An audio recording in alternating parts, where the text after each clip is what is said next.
Joy and hope may be tentative, but still beating deep gloom at the end of the Fourth Symphony of Brahms, played here at the Proms by the Ukrainian Freedom Orchestra, conducted by Kerry Lynn Wilson.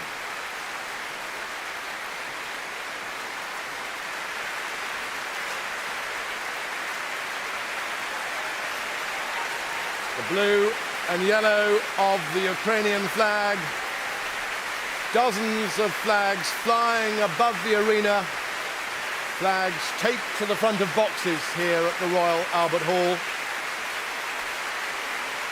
Joanna McGregor, it is remarkable to think that this orchestra has only been making music collectively for a couple of weeks. I know, it's absolutely extraordinary that they've created this sound so quickly in a shared emotional bond, of course, coming all over Ukraine and all over the world just for 2 weeks to play this massive program, and the conductor there conducting this monumental symphony from memory, which is such a feat and so impressive, with such passion, such commitment and direction.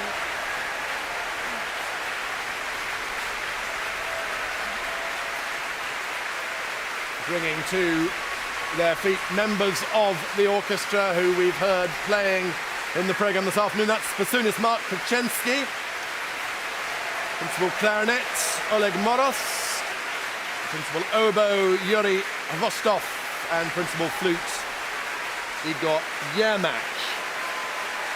Roughly 50% of the orchestra players in the Ukrainian diaspora, playing in orchestras and opera houses across Europe and further afield. The other half of the players still based in Ukraine, and as we were saying at the beginning, Richard Cole's been given special permission, the men of possibly conscription age, given permission to come out of Ukraine to perform on this tour. And that's extraordinary. I absolutely agree with what Joanna said. I think in the interviews you heard it too, they spoke with such power and such directness, and they played with that too. And we've heard a lot that's very special this evening, and one of the special things we've heard, Petrov, is people applauding between movements. Now, we don't normally like that at the Proms, do we? But what does that tell us? It tells us that the audience tonight is not just a Proms audience. They're people who've come to hear this music, especially because they're part of that Ukrainian diaspora. They support Ukraine. It's doing what the Proms does best, which is bringing music to new people, and also giving encouragement and hope, as you said, Petrov, to people facing extraordinary challenges.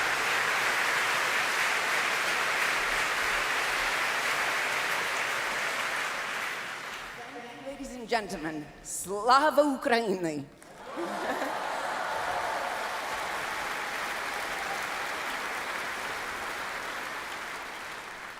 Today's performance was in honor of Ukrainian culture.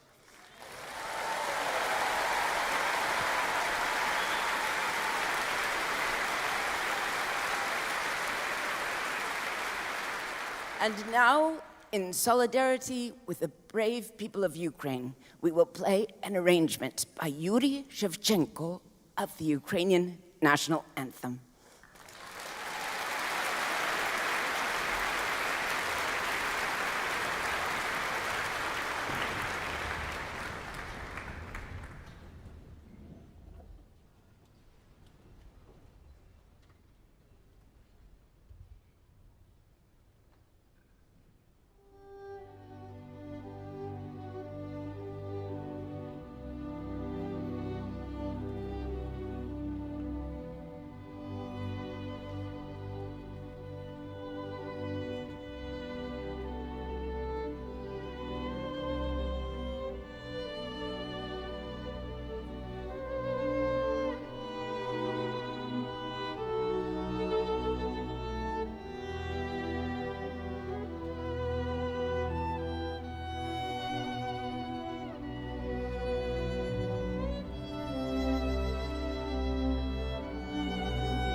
That was the state anthem of Ukraine, traditionally titled "Ukraine Has Not Yet Perished."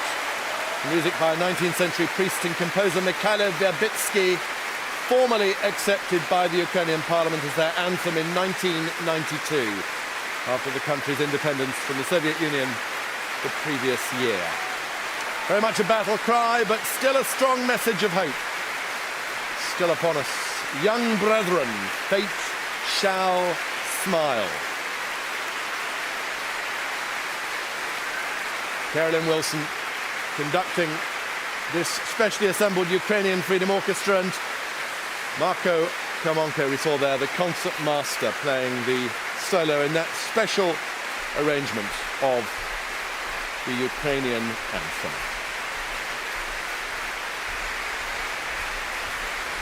Well, what moods today? Defiance, hope, joy, strength, grief. I think we're all reeling from the music we've heard. That Proms and then the national anthem. Many thanks to my special guests today, Joanna McGregor and Richard Coles. Here come those soloists we heard earlier on. Returning to the stage, Lyudmila Monastyrska and Anna Fedorova, clad in the yellow and blue of the Ukrainian flag. Joanna, I think after that the message is clear, isn't it? Music stands proud and defiant. It really does, and we have such hope for the future with musicians like this, and this kind of commitment and absolute focus and strength.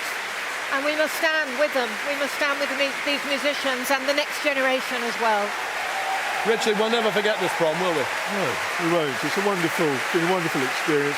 And it speaks to those most profound parts of us that endure and resist even the most terrible circumstances. They were there before this conflict happened and will be there after this conflict is ended. Reminds us of what it is to be human and what it is to aspire to all that's best in humanity, all that's best in our civilization. Thank you both very much indeed for being here. We wish the players of the Ukrainian Freedom Orchestra a safe onward journey for their world tour. Next stop, Munich, and after that they're on the road for 3 weeks, stopping by Edinburgh and Albury. You might get to see them there. They end in the United States with concerts in New York and Washington, D.C. I think it's fair to say that what we've witnessed on stage today, a testament to the power of music and the enduring strength of the human spirit. From all of us here at the Royal Albert Hall, goodbye.